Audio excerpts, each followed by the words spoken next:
श्री सीतारामचंद्राय नमः। श्री सद्गुरु भगवते नमः। ओम नमः परमहंसास्वादित चरण कमल चिन्मकरंदाय भक्तजनमानस निवासाय श्री रामचंद्राय कृष्णाय वासुदेवाय हरे परमात्मने प्रणतक्लेशनाशाय गोविंदाय नमो नमः। नारायणं नमस्कृत्य नरं चैव नरोत्तमं देवीं सरस्वतीं व्यासं ततो जयमुदीरये। श्री राम जय जय राम, श्री राम जय जय राम, श्री राम जय जय राम, श्री राम जय जय राम।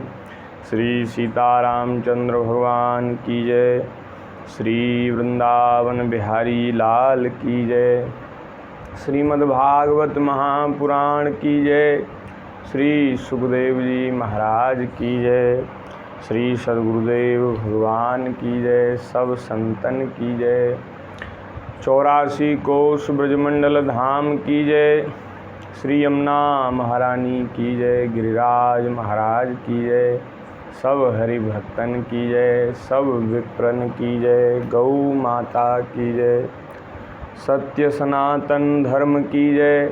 जय जय श्री राधे श्याम। नारायण नारायण नारायण हरि शरणम। श्री वृंदावन बिहारिणी बिहारी जी की महती कृपा करुणा से श्रीमद् भागवत जी का सत्संग, नित्य सत्संग हम लोगों को प्राप्त हो रहा है। झूम ऐप के माध्यम से कुछ सत्संगी प्रेमी जन और इस दास को लेकर के सब आप कथा श्रवण करते हैं और इस प्रकार से हम लोगों को भागवत जी की मंगलमयी कथा कहने सुनने का परम दुर्लभ ये अवसर प्राप्त हो रहा है। तो आज जो है किन्हीं कारणों से अपरिहार्य कारणों से उसमें सत्संग में आज बाधा हुई, जिससे आज अवकाश हो गया। तो हमने विचार किया कि ये दिन जो है वो खाली न जाए, आज भी कुछ चर्चा हो जाए। तो इसलिए जो चर्चा हो चुकी है उसको ही हम थोड़ी देर में, कुछ ही मिनटों में संक्षिप्त में कह करके और अपनी वाणी को पवित्र करेंगे, अपने समय को सार्थक करेंगे। कोई दिन बिना सत्संग के न बीते, कोई संत तो ऐसा कहते कोई क्षण बिना भजन के न बीते, लेकिन हम लोग विषयों में ऐसे मग्न हैं और संसारी विषयी जीव, तो हम लोगों के लिए तो बड़ा कठिन पड़ता है कि कोई क्षण बिना भजन के न बीते। चलो इतना न सही, लेकिन इतना तो करें कि कोई दिन भगवान के भजन के बिना न बीते।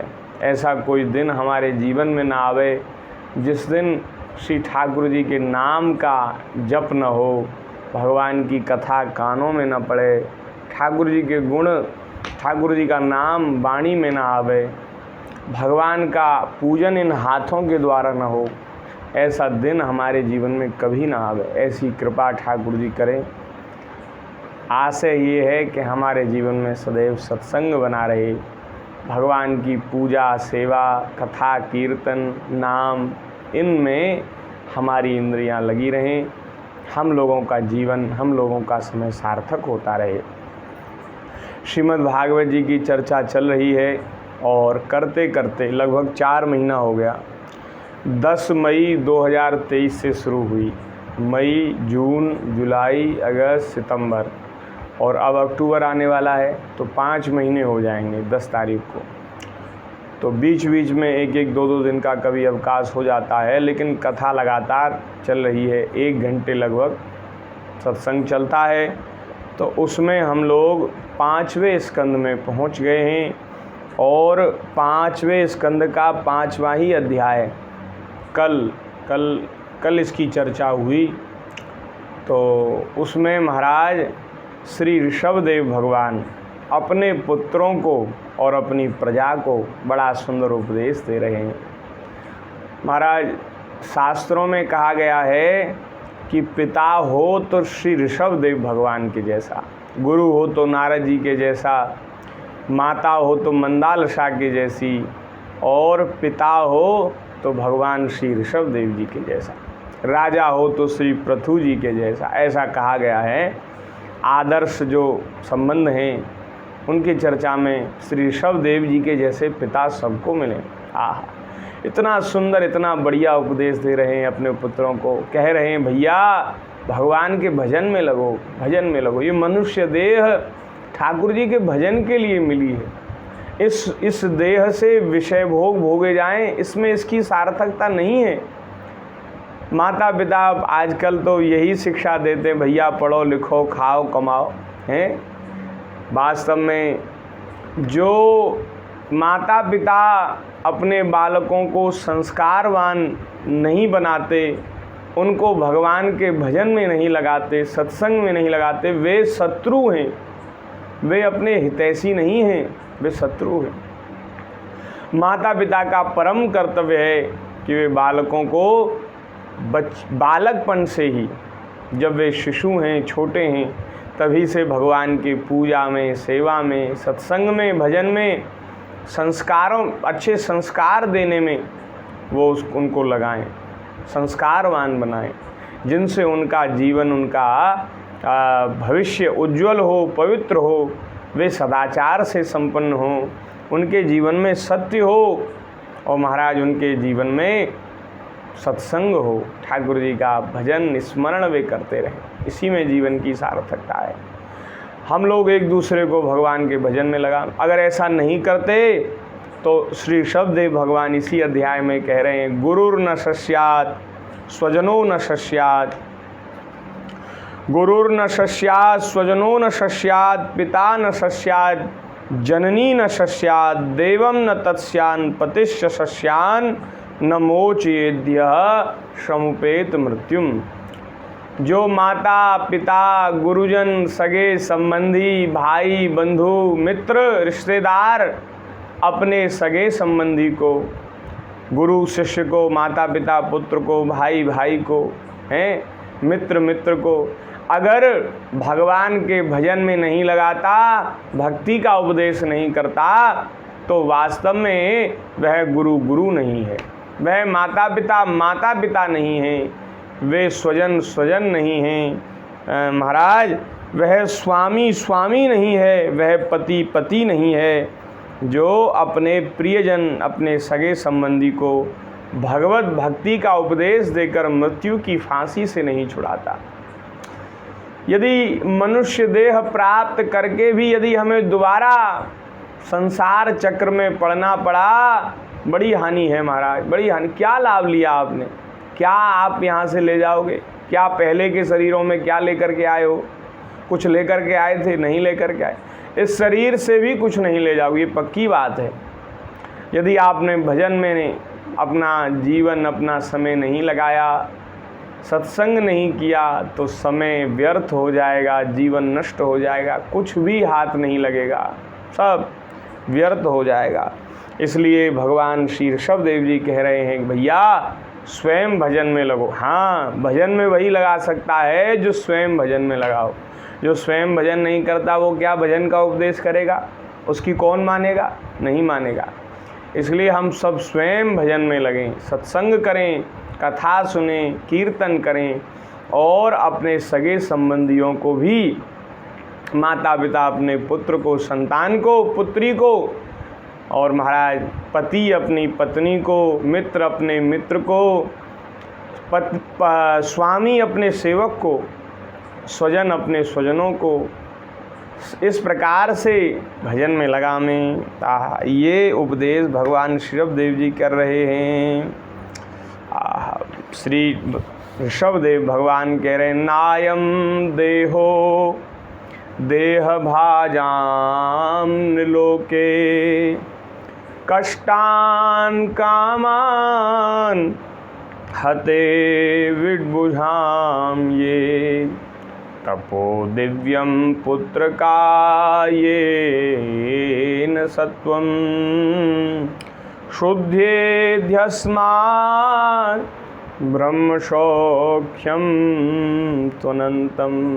आहा, ऋषभदेव भगवान कह रहे हैं, पुत्रो, इस मृत्यु लोक में यह मनुष्य शरीर दुख में विषय भोग प्राप्त करने के लिए ही नहीं है, केवल विषय भोग भोगने के लिए नहीं। हाँ देखो, इंद्रियां हैं और इंद्रियों को जो जो आवश्यक है वो वस्तु इनको प्राप्त करानी चाहिए संयमित हो करके, एक शास्त्र की मर्यादा के बंधन में बंध करके। जो जो इंद्रियां चाहती हैं, जैसे मुख है, जीव है, तो इसको रस की इच्छा है, भोजन की इच्छा है, तो इसको संयमित होकर के, मर्यादित होकर के भोजन कराना है। शरीर बिना भोजन के कैसे चलेगा? नेत्रों का काम है देखना, कुछ ना कुछ तो देखेंगी, लेकिन इनको संयमित होकर के ही दर्शन कराना है, असंयमित दर्शन नहीं करना। हाँ, अगर हम मनमाना दर्शन करेंगे, ऐसा दर्शन करेंगे जो शास्त्र की मर्यादा के विरुद्ध है, तो महाराज फंस जाएंगे, बंध जाएंगे, बंधन हो जाएगा। और जो शास्त्र की मर्यादा के अनुकूल है, ऐसा दर्शन करेंगे तो महाराज ये नेत्र सफल हो जाएंगे, और ये नेत्र सफल होकर के जीवन को सफल कर देंगे। कानों का काम है सुनना, तो कानों से सुनना है। क्या सुनना है? इसकी विधि है, भगवान की कथा सुननी है। विषयों की चर्चा नहीं सुननी, पर निंदा नहीं सुननी, पर चर्चा नहीं सुननी, भगवान की चर्चा सुननी है, संतों के चरित्र सुनने हैं, भक्तों की कथा सुननी है, ठाकुर जी की कथा सुननी। इसलिए सुनने का काम। इतना महाराज भगवान की कथा मधुर, इतनी आनंदमयी, तो अगर कान न हो तो फिर कैसे सुनोगे? तो इंद्रियां जो हैं बड़ी काम की हैं, ये बुरी नहीं है। मन भी बड़ा अच्छा है, ये मन ही महाराज मोक्ष कराता है। जब ये परमात्मा में लग जाता है, ठाकुर जी में लग जाता है, मोक्ष का हेतु हो जाता है। तो सब कुछ अच्छा है। ये शरीर इतना बढ़िया ठाकुर जी ने बनाया, इंद्रियां इतनी अच्छी, संसार इतना अच्छा, सब कुछ अच्छा है। अब महाराज ये हमारे बुद्धि और विवेक के ऊपर निर्भर करता है कि हम लोग क्या चुन रहे हैं, कहाँ जा रहे हैं, किस बात को अच्छा समझ रहे हैं। तो ये विवेक सत्संग से ही आता है। तो भैया भोगने के लिए ही शरीर नहीं है। ये जो भोगने में दुनिया लगी है, अपना अमूल्य मनुष्य देह व्यर्थ कर रही है, ये भोग तो महाराज नारकीय योनियों में सूगर कुत्ते को भी मिल जाते हैं। क्या लाभ? आपने मनुष्य देह पाकर के भी इन्हीं भोगों को भोगा, जीवन इन्हीं में लगा दिया, तो क्या लाभ लिया आपने जीवन का, मनुष्य शरीर का? तो ये मनुष्य देह किसके लिए है, क्या करना चाहिए? भगवान कह रहे हैं, तपो दिव्यम पुत्र का ये न सत्वम शुद्धेध्यस्मात् ब्रह्म सौख्यम अनंतम। इस देह से तप त्याग करना है, तपस्या करनी है और भजन करना है। ऐसा करके ब्रह्म सुख, अनंत ब्रह्म सुख की, ब्रह्मानंद की प्राप्ति शरीर से करनी। अरे महाराज, ये मृत्यु लोक के सुख क्या है? कुछ नहीं है, कुछ नहीं है, इनकी सत्ता ही नहीं है। ये तो सब दुख ही, तमाम तरह के भयानक दुख ही सुख का बाना बनाकर भेष धर करके आते हैं। दुख ही, यहाँ कोई सुख है ही नहीं। सुख क्या है? आहा भैया, भगवान का जो सौंदर्य माधुर्य है, भगवान का जो स्वरूप है, उसको जानने में, समझने में जो आनंद की प्राप्ति होती है, और जान लेने पर, जानने में समझने में इतना आनंद है, उनकी ओर चलना, उनकी भक्ति करना इतना सुखदाई है। तो महाराज जो उनको जान लेते हैं, समझ जाते हैं, दर्शन कर लेते हैं, सिद्ध हो जाते हैं, उनको क्या सुख है, उनको क्या सुख मिलता होगा। तो ब्रह्म सुख, उसी को कहते हैं ब्रह्म सुख। जो निरंतर भगवान के नाम रूप लीला के स्मरण में डूबे रहते हैं, वे ही ब्रह्मानंद का अनुभव करते हैं, परमानंद का अनुभव करते हैं। तो परमानंद ब्रह्मानंद की प्राप्ति के लिए शरीर है। यहाँ एक शब्द आया तपो दिव्यम। धर्म के पालन के लिए जो शरीर को कष्ट दिया जाता है उसको तप कहते हैं। यहाँ दिव्य तप कहा गया। भगवान कह रहे हैं ये शरीर दिव्य तप करने के लिए। दिव्य तप क्या है? साधारण लौकिक धर्म की प्राप्ति के, लौकिक धर्म के अनुष्ठान में जो शरीर को कष्ट होता है उसको तप कहते हैं। और परम धर्म जो भगवान की भक्ति है उसके अनुष्ठान में जो शरीर को कष्ट दिया जाता है उसको दिव्य तप कहते हैं। परम धर्म जो भगवान की भक्ति है उसके अनुष्ठान में जो शरीर को थोड़ा कष्ट दिया जाता है वो दिव्य तप कहा जाता है। आगे के श्लोक में बड़ी सुंदर बात कह रहे हैं। शास्त्रों ने महापुरुषों की सेवा को मुक्ति का द्वार बताया है। महत् सेवाम द्वार माहुर्विमुक्ते स्तमो द्वारम योषिताम संगी संगम। नरक का भी द्वार है और मोक्ष का भी द्वार है। मोक्ष का द्वार है महापुरुषों का संग, महापुरुषों की सेवा। और नरक का द्वार क्या है? नरक का द्वार है महाराज विषयी पुरुषों का संग, दुष्टों का संग।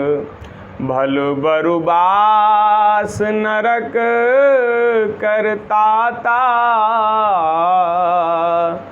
दुष्ट संग जन दे विधाता। गोस्वामी जी ने तो कहा दुष्टों का संग महाराज नरक से भी ज़्यादा दुखदाई है। इसलिए विधाता भले ही नरक में डाल दें हमें, लेकिन दुष्टों का संग न दें, क्योंकि दुष्टों का संग करने से ही नरक की प्राप्ति होती है। विषयी पुरुष जो स्त्री में आसक्त हैं, स्त्रियों में जो आसक्त हैं और विषयों के भोग में जो लगे हैं, ऐसे विषयी पुरुषों का संग ही नरक का द्वार बताया। महाराज विषयों में भी ये जो स्त्री संगी हैं और जो विषयी और जो व्यसन करते हैं, उन सबसे ज़्यादा भयंकर और सबसे ज़्यादा फंसाने वाला संग है योषिताम संगी संगम।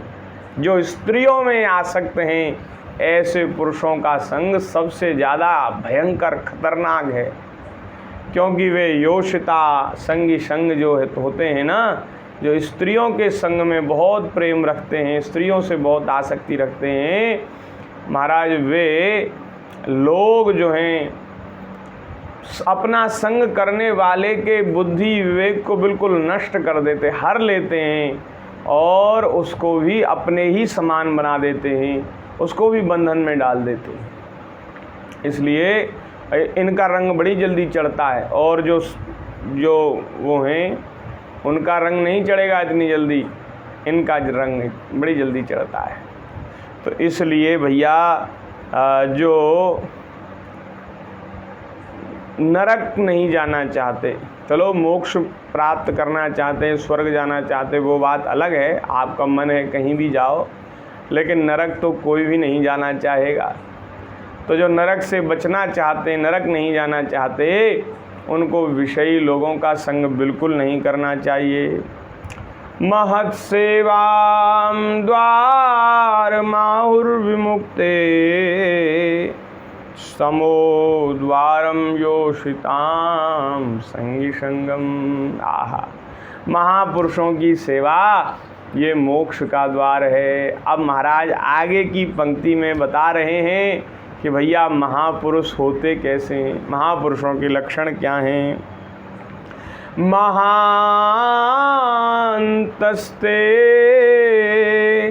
समचित्ता प्रशांता विमन्यवः सुहृदः साधवो ये। महापुरुष कैसे होते हैं? वे समचित्त होते हैं, वे महाराज प्रशांत होते हैं। विमन्यवः विशेष रूप से विनम्र होते हैं, विशेष विनम्र, उनमें विनम्रता झलकती है। और महाराज सभी प्राणियों के सुहृद होते हैं, ऐसे साधु होते हैं। महाराज समचित्त किन्हें कहते हैं? समचित्त किसे कहेंगे? जिनका मन, जिनका चित्त सुख दुख में, निंदा स्तुति में, मान अपमान में, संपत्ति विपत्ति में सदैव सम रहता है। कोई निंदा करे तो भी समान, तो भी कोई परवाह नहीं, कोई स्तुति करे तो भी कोई वो नहीं, कोई महाराज फूलों का हार पहनावे तो भी आपको कोई वो नहीं, और कोई महाराज गालियां दे और जूता मारे तो उनको फिर भी कोई वो नहीं। तो ऐसे चित्त की स्थिति जिनकी हो गई है वो साधु होते। सबसे पहले यही कहा समचित्ता। भैया आजकल बड़ी विचित्र स्थिति है। सुंदर स्वरूप बनाकर महाराज जो रहते हैं, स्वरूप को नमस्कार है। हम किसी को ये नहीं कर रहे, किसी को छोटा नहीं बता रहे, निंदा नहीं कर रहे। जिन्होंने तिलक लगा रखा है, जिन्होंने कंठी धारण की है, जो भगवान का नाम लेते हैं, हमारे लिए तो वे पूजनीय हैं, संत हैं, भक्त हैं। पर एक बात कह रहे हैं, संत कहलाना, संतों का भेष बनाना सरल है, लेकिन भैया वे संत जो हैं वो सर्दी गर्मी से परेशान हो जाते हैं। गर्मी में परेशान, सर्दी में परेशान।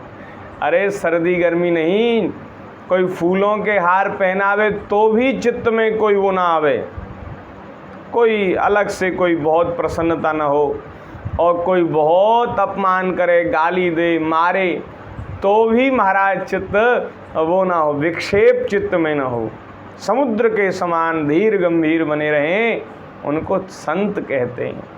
महान्तस्ते समचित्ता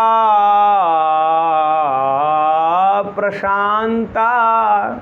शांत में भी प्र विशेषण है, प्रशांत विशेष रूप से शांत, समचित्त होते हैं। और जो समचित्त होंगे वे ही शांत होंगे। जिनके हृदय में समता है वही महाराज शांत रह पाएंगे, प्रशांत रहते हैं। और वे विमन्य वह होते हैं, इतने भारी गुण और उसमें भी महाराज विनम्र होते हैं। मान अपमान को सह लिया और अंत में फिर घमंड कर बैठे, गुमान कर बैठे। मान अपमान तो सह लिया लेकिन गुमान कर बैठे तो भी संत नहीं हुए। ये महाराज संत बनना, संत होना बड़ा कठिन है, बड़ा कठिन। ऐसे जो महापुरुष हैं ना, जो समचित्त हैं, प्रशांत हैं, साथ ही साथ विमन्यवः हैं, विनम्र हैं, ऐसे महापुरुष बड़े दुर्लभ हैं। और जो हैं हम उनके चरणों में कोटि कोटि प्रणाम करते हैं, बार बार प्रणाम करते हैं। वास्तव में वे प्रणम्य हैं, वास्तव में वंदनीय हैं, क्योंकि उन्होंने ऐसे ऐसे गुणों को अपने हृदय में बसा रखा है। विमन्यवः, बड़े विनम्र। विनम्र कैसे होते हैं? अपने आप को कुछ समझते ही नहीं। तृणादपि सुनीचेन, अपने आप को तिनके से भी छोटा समझते हैं। और दूसरे किसी साधु का, ब्राह्मण का, भक्त का बहुत आदर करते हैं, बहुत। सब ही मानप्रद आपमानी होते हैं संत।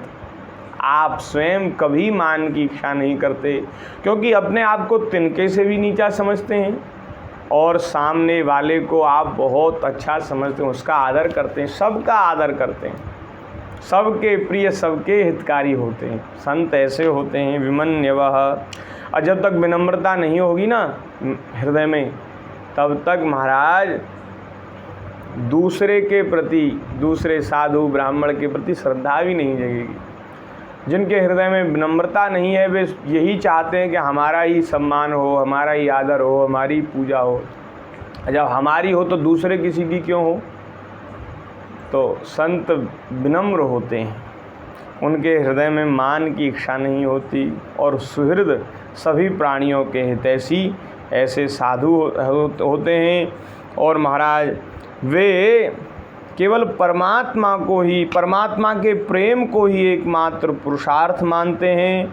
और विषयों की चर्चा करने वाले लोग, स्त्री पुत्र और धन आदि सामग्रियों से संपन्न घर, उनमें उनकी अरुचि हो जाती है, उनमें उनका मन नहीं लगता, और लौकिक कार्य तो केवल शरीर निर्वाह के लिए करते हैं। ऐसे संत होते हैं। ऐसे संत, इनकी सेवा, इनका संग ही मोक्ष का द्वार कहा गया है। और महाराज विषयी पुरुषों का संग ही नरक का द्वार है। ऐसी सुंदर चर्चा है। इसकी चर्चा और भी करनी है। अब ये वीडियो जो रिकॉर्ड की जा रही है, ये काफ़ी लंबी हो गई है, तो इसकी चर्चा फिर भगवान की दया से आगे करेंगे। ये चर्चा पहले एक बार कर चुके हैं, लेकिन इतनी सुंदर चर्चा, इतना सुंदर विषय है कि हमको संतोष नहीं हुआ, उस दिन कहकर संतोष नहीं हुआ, इसलिए आज फिर कहा। और आगे जो कुछ चर्चा शेष रह गई है भगवान श्री ऋषभदेव जी के उपदेश की, उसको आगे कहेंगे। बस आज के सत्र में इतना ही। ठाकुर जी के चरणों में प्रणाम करते हुए, अपनी वाणी को भगवान के चरणों में निवेदित करते हुए आप सभी को सादर प्रणाम। जय सिया राम, जय श्री राधे श्याम। फिर आगे जैसे ठाकुर जी कृपा करेंगे, संयोग बनेगा तो आगे फिर भगवान की चर्चा करेंगे। जय जय श्री राधे। श्री वृंदावन बिहारी लाल की जय। जय जय श्री राधे श्याम।